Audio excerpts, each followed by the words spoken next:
Baik, Anda masih bersama kami di program Tokoh Kita. Pak Menteri, berbicara mengenai dengan Kementerian Agama sendiri, ini bagaimana cara proses penyeimbangannya terkait dengan perekonomian warga negara Indonesia juga, Pak? Oke. Memang ya toleransi dan kerukunan itu berkait sangat erat sekali dengan masalah pertumbuhan ekonomi. Iya. Saya contohkan begini ya. Kebetulan saya juga bertemu dengan sebuah pimpinan sebuah negara Arab yang sudah moderasinya sudah sangat maju. Dia bilang begini ke saya, Jenderal, Anda punya objek wisata banyak, kami juga punya banyak. Tapi percayalah tidak akan banyak orang mau datang ke objek wisata Anda kalau Anda tidak menunjukkan sikap yang toleran. Kenapa? Karena wisatawan itu kebanyakan, ya mohon maaf, yang datang ke tempat kami, dia bilang kebanyakan non-muslim. Mana mau dia datang ke tempat Anda atau ke tempat saya kalau saya tidak toleran terhadap agamanya, gitu ya. Saya pikir-pikir banyak betulnya juga. Sama misalnya saya, orang Aceh. Ngapain saya datang ke sebuah tempat yang orang di sana tidak welcome sama orang Aceh, ngapain? Lebih baik saya datang ke tempat lain aja, begitu. Jadi memang toleransi ini akan bisa mengundang lebih banyak orang datang, apakah investor atau wisatawan. Dia pasti datang ke tempat yang dia nyaman.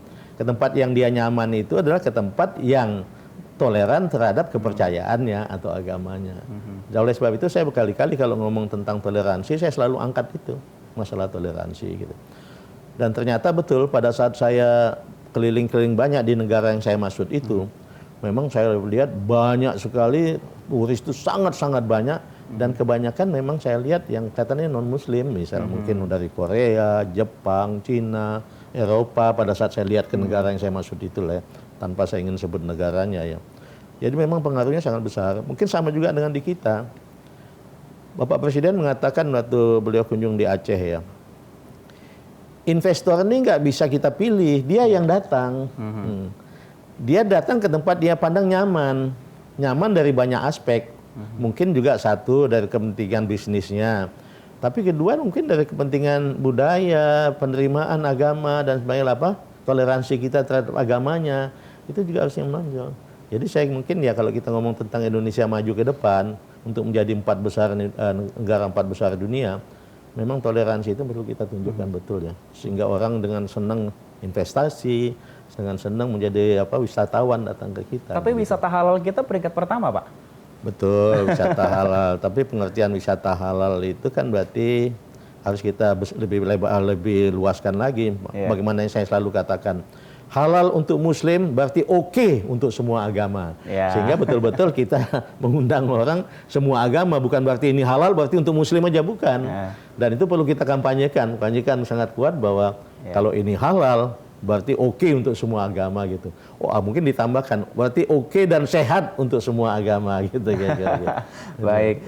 Ini terkait masalah perekonomian pasti kita berhubungan dengan pariwisata begitu ya Pak ya. Kalau kita berbicara mengenai dengan pariwisata, kalau untuk berkaitan dengan Kementerian Agama, ini wisata religi begitu ya. Seperti mungkin saat ini ada juga seperti di Istiqlal ada turis-turis yang berkunjung, kemudian juga tempat yang lainnya.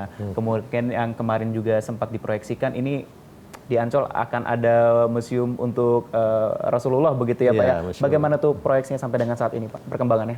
Kemarin baru pemancangan tiang pertama ya, waktu selama saya di sana mungkin seminggu yang lalu ya dengan Pak JK gitu ya. Memang wisata religius ini luar biasa. Saya contohkan di sebuah negara tanpa ingin saya sebut negaranya ya. Dia punya masjid yang luar biasa bagusnya, banget bagus ya. Grand Mosque namanya. Dan itu menjadi objek wisata yang sangat luar biasa. Ribuan orang datang tiap hari. Nah, karena di sana mungkin juga mungkin pandangannya mungkin sama dengan kita, saya kurang tapi mungkin dia lebih terbuka begitu ya.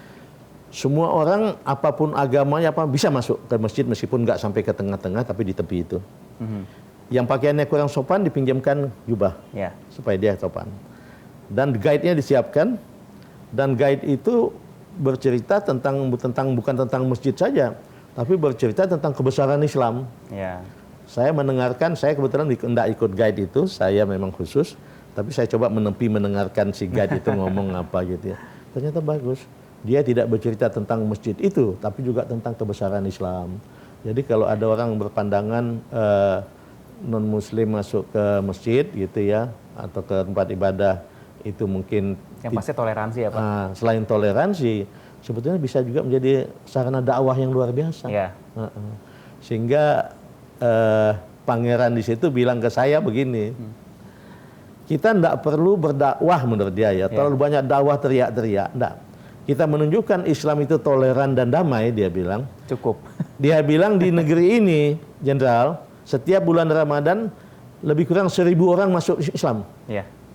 Saya nggak begitu yakin. Saya tanya kepada imam, ada imam-imam Indonesia di sana. Iya. Saya tanya, betul Pak. Di masjid saya ke bulan Ramadan ada berapa aja masuk Islam. Jadi memang kayaknya kampanye tentang Islam itu yang paling bagus ya, menunjukkan Islam itu damai dan toleran. Di dalam berbagai forum, saya juga ngomong tentang masalah, apalagi saya waktu ketemu dengan Sekjen Liga Dunia Islam. Dia berbicara juga kepada saya tentang masalah Islamfobia. Saya pancing, menurut Anda Islamfobia itu apa? Menjawabkan, kita kurang memberikan pemahaman yang benar tentang Islam. Iya. Saya setuju banget. Jadi kita kurang memberikan pemahaman kepada dunia bahwa Islam itu damai dan toleran. Yang kita selalu kampanyekan kepada dunia seolah-olah, ya mungkin bukan kita lah ya, sebagian kecil orang Muslim mengkampanyekan Islam itu seperti sesuatu agama yang menakutkan, bunuh, pokoknya orang lain kafir, orang semua musuh lah, nggak sepakat. Padahal Islam itu damai dan toleran. Jadi saya sependapat dengan Sekjen itu bahwa Islam itu harus kita kampanyekan, sama-sama kita kampanyekan ya ke dunia bahwa Islam itu damai dan toleran. Dengan begitu, saya kira yang istilah-istilah Islamfobia itu akan hilang.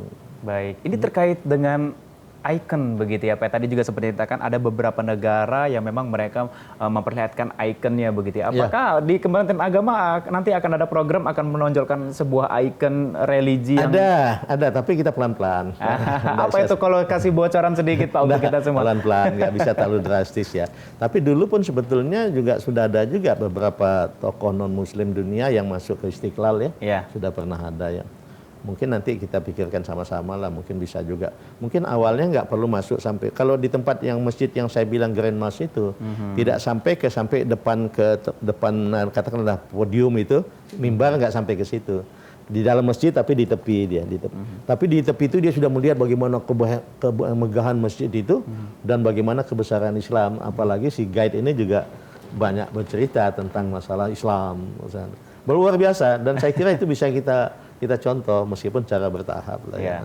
Baik Pak Menteri, ini kan sebentar lagi kita memasuki bulan Ramadan ya Pak ya. Pasti banyak agenda yang akan dilakukan oleh pihak Kementerian Agama. Mungkin salah satunya safari Ramadan dan sebagainya begitu ya. Mungkin ada program-program lain di bulan Ramadan ini Pak? Tapi saya ada yang saya potong sedikit ya. Mungkin dalam waktu dekat ini saya mulai akan membawa teman-teman dari beberapa pendeta Papua untuk main ke Aceh.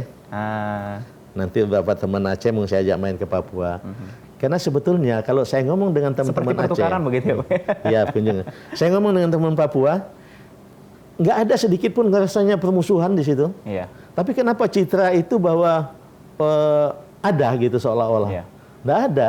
Ngomong-ngomong teman pendeta Papua, malah bolak-balik ngomong ke saya, enak sekali. Ngomong sama teman-teman di Aceh, wah, nggak ada kesan-kesan bahwa mereka nggak suka kepada yang non-Muslim. Iya. Tapi perlu ditampilkan itu. Iya betul. Kalau enggak kesan citra itu seolah-olah ada, padahal enggak ada. Jadi mungkin nanti rencana kan saya pertengahan bulan ini akan membuka musyawarah besar gereja-gereja di Medan. Nanti dari situ mau saya bawa beberapa pendeta Papua untuk main ke Aceh. Kemudian nanti awal bulan depan akan ada MTQ di Papua maupun Papua Barat. Saya akan ajak beberapa teman Aceh, katakanlah tokoh-tokoh agama Aceh untuk main ke Papua, sekalian juga mengunjungi beberapa teman-teman non-Muslim di sana untuk bincang-bincang. Boleh nih kalau kita ikut nanti ya Pak ya? Boleh, dengan senang hati. Kita akan lanjutkan perbincangan kita Pak, usai jeda pariwara berikut, tetap bersama kami di program Tokoh Kita.